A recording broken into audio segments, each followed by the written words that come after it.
Oh, good morning, good afternoon, good evening. Today, my dish, I'm gonna cook sinigang na buto-buto. So, it's pork bones.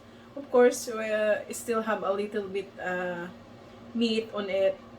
So these are all my ingredients for my sinigang. So, 3 tomatoes, 1 big onions, 1 lemon, garlic, of course, ginger, and my moringa.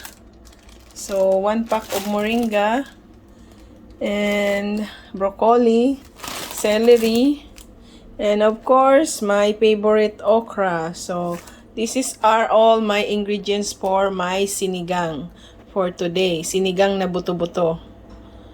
So, any vegetable you can use for your sinigang. If you don't have the radish, you don't have the talong, or you don't have the sitaw or beans. So, because I don't have those, I don't want to use bok choy. I like more moringa for sinigang. So, that's why these are the vegetables I use. This one, it's a MP5 SALADMASTER cookware. So, multi-purpose 5 quarts cookware. And of course, for boiling, 450 degrees Fahrenheit. So, put the lid and let it boil for at least 30 to 45 minutes. So, yeah. Kailangan tanggalin itong maiitim na to.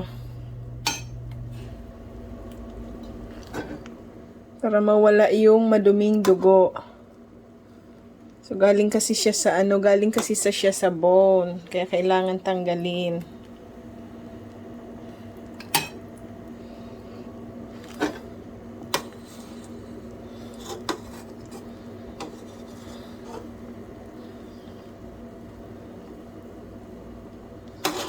Nagkakapakapa. Ang tawag sa amin sa Bicol ay nagkakapakapa. So, kailangan tanggalin yan. Pag kumulo na siya. Kasi lumalabas lang yan kapag kumukulo na.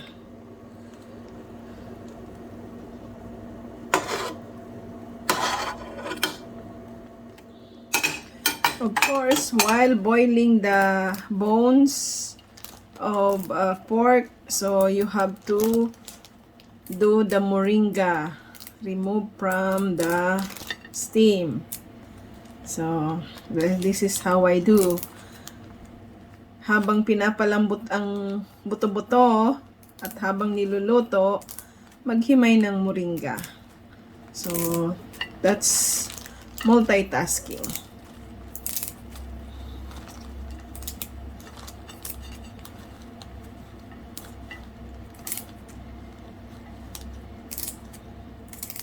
So now I'm done. I cut already the tomatoes, 3 tomatoes, and I wash already the okra, broccoli, and also the celery. I cut already the celery.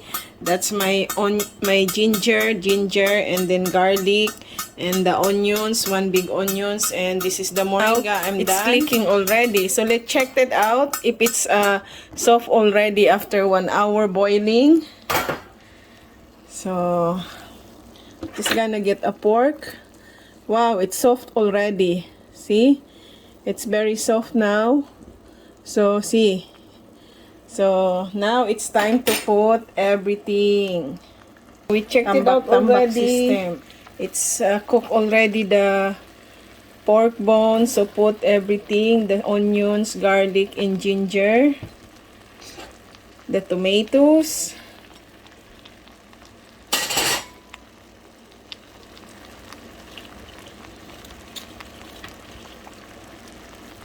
The broccoli,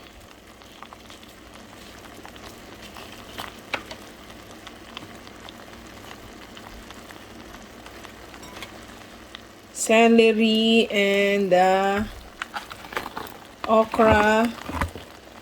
Wow, it's full of vegetables. And also the moringa.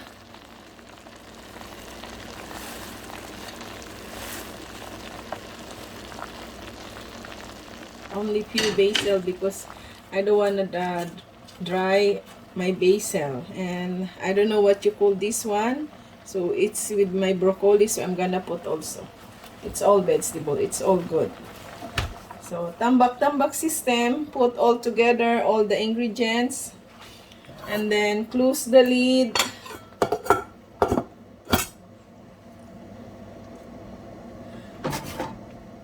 And wait for 10 minutes. When it's boiling, it's cooked already. So I have my lemon here. So this lemon, one big lemon, I'm gonna add after it's cooked already, when I'm ready. Now it's clicking already.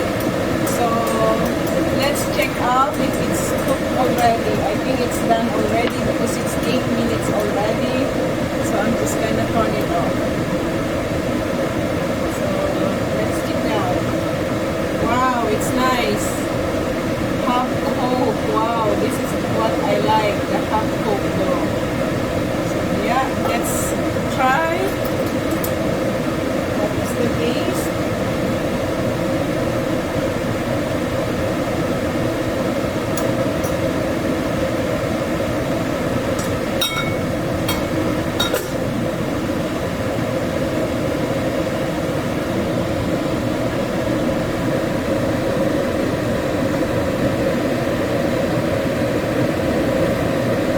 Wow, it's so yummy. Wow, it's so yummy without seasoning, without any salt or anything seasoning. So it's really good. Wow.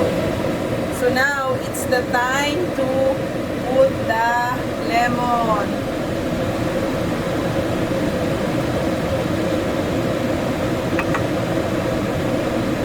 Lubuan. So sayang yung natirang lemon. So yan. So this is how we cook the tambak system. So I turn it off already. So as you can see, it's off already. So yummy. Even without lemon, so it's so yummy, my sinigang. Really delicious, my sinigang na buto-buto or sour soup, pork sour soup. So this is my lunch, one big bowl of sour pork sinigang. So yummy. Hi. Sarap.